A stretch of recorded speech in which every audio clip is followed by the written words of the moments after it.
रोहतक के DLF colony के रहने वाले 70 वर्षीय अर्जुन देव दुआ ने पुलिस को शिकायत देकर बताया कि उन्हें फोन पर एक महिला ने खुद को मैक्स लाइफ इंश्योरेंस कंपनी का कर्मचारी बताकर एक पॉलिसी को लेकर जानकारी दी। अर्जुन देव ने कहा कि महिला ने उसे बताया कि यदि वे कोल इंडिया कंपनी में निवेश करते हैं तो 3 महीने बाद उन्हें 10 गुना भुगतान होगा। आरोपी की बातों में आकर बुजुर्ग ने 30 जून को 2 लाख रुपए आरोपी के खाते में भेज दिए। उसके बाद आरोपी बुजुर्ग को अपनी बातों में फंसाकर रुपए ट्रांसफर करवाते रहे। इस तरह बुजुर्ग ने आरोपियों के अलग अलग खातों में कुल मिलाकर 1,81,70,129 रुपए जमा करवाए। इसके बाद जब उन्हें निवेश की जानकारी मांगी तो आरोपियों के फोन बंद हो गए। उसके बाद उन्हें अपने साथ ठगी होने का एहसास हुआ। बुजुर्ग ने इसकी शिकायत पुलिस को दी। उनकी शिकायत पर साइबर क्राइम पुलिस ने मामला दर्ज कर लिया है। वहीं डीएसपी डॉक्टर रविंद्र का कहना है कि इस तरह के फ्रॉड के मामले में काफी मामले सामने आ रहे हैं। ऐसे में लोगों को जागरूक रहने की जरूरत है। उन्होंने कहा कि पढ़े लिखे इंजीनियर के साथ ही ऐसा हो सकता है तो आप लोग भी इनके झांसे में आ सकते हैं, इसलिए लोग सतर्क रहें।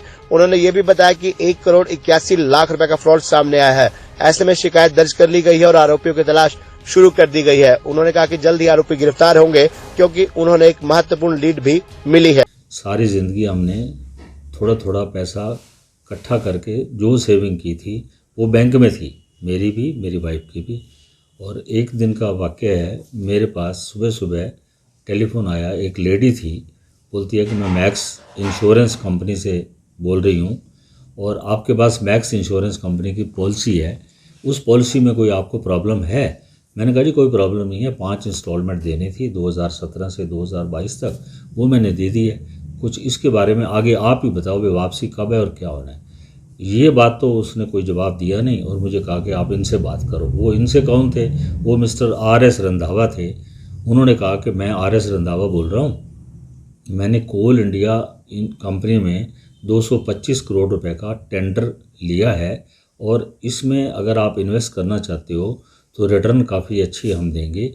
6 रुपये 26 पैसे पर यूनिट पे तुम्हें अलॉट करेंगे और 60 रुपये यूनिट पे वापसी देंगे, यानी कि ऑलमोस्ट 10 टाइम्स। तो मैं उनके झांसे में आ गया। मैंने कहा भी पैसा तो पड़ा है, इन्वेस्ट कर देना चाहिए। तो उन्होंने मेरे को स्टार्ट कर दिया कैसे, हर रोज़ मुझे एक तो बैंक का नाम बताते, बैंक का नाम RTGS मेरे से लेते, बैंक का नाम, बैंक नाम नेम, जैसे for example PNB, bank account और IFC कोड, ये 3 चीज़ें देते और इन 3 चीज़ों में मैं पैसा इन्वेस्ट करता गया। डेली वो मेरे को फ़ोन करते, भाई इतना रुपया दे दो। 30 जून को पहला अमाउंट गया था और बाकी जुलाई, अगस्त, सितंबर और 10 अक्टूबर को लास्ट गया है। टोटल कितना पैसा? 10 नवंबर को टोटल 1 करोड़, मैंने अब हिसाब भी लगा लिया है, 1,81,77,129 रुपये। कितने बैंकों में ट्रांजैक्शन? ये 7 बैंकों में ट्रांजैक्शन हुई है।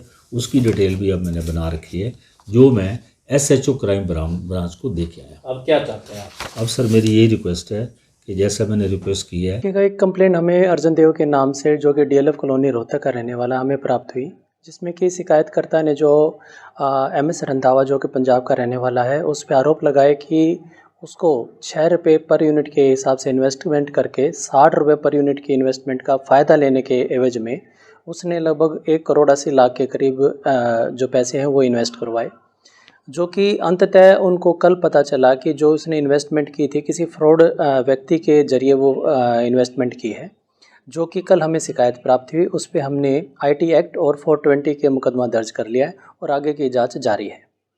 क्या लगता है डॉक्टर साहब इसमें? देखिएगा, जो प्रथम दृष्टया हमें लगा कि जो शिकायतकर्ता ने हमने बताया है कि जो MS रंधावा नाम का व्यक्ति है, लगातार लगभग 5 से 6 महीने से उनके कांटेक्ट में था और अलग अलग तरह के प्रलोभन देके उनको इन्वेस्टमेंट करवा रहा था। कहीं ना कहीं फ्रॉड का मामला है और आगे की जांच में जैसे भी तथ्य होंगे आपको अवगत कराया जाएगा। और लोगों को क्या अवेयर करेंगे आप? देखिएगा, मैं आपके माध्यम से, सारे मीडिया कर्मी के माध्यम से सभी रोहतक वासियों से अपील करूंगा कि किसी भी तरह का अननोन आदमी से फ़ोन पे बात ना करें और किसी भी इन्वेस्टमेंट का या बैंक का नाम लेता है तो फिज़िकली उस बैंक का और इन्वेस्टमेंट का वेरीफाई ज़रूर कर लें। उनके ऑन पेपर्स जो डॉक्यूमेंट्स हैं उनको वेरीफाई ज़रूर कर लें और किसी भी तरह की ऑनलाइन जो डीलिंग्स हैं, जैसे OLX है या फिर किसी भी तरह की ऑनलाइन परचेजिंग है, उनसे बचें। फिजिकली जितनी परचेज कर सकें उतना करें और ऑनलाइन पे या OLX पे भी जैसे आप परचेजिंग करते हो, जब तक किसी व्यक्ति से जो सेलर है या फिर बायर है उसे फिजिकली आप ना मिले, जब तक किसी भी तरह की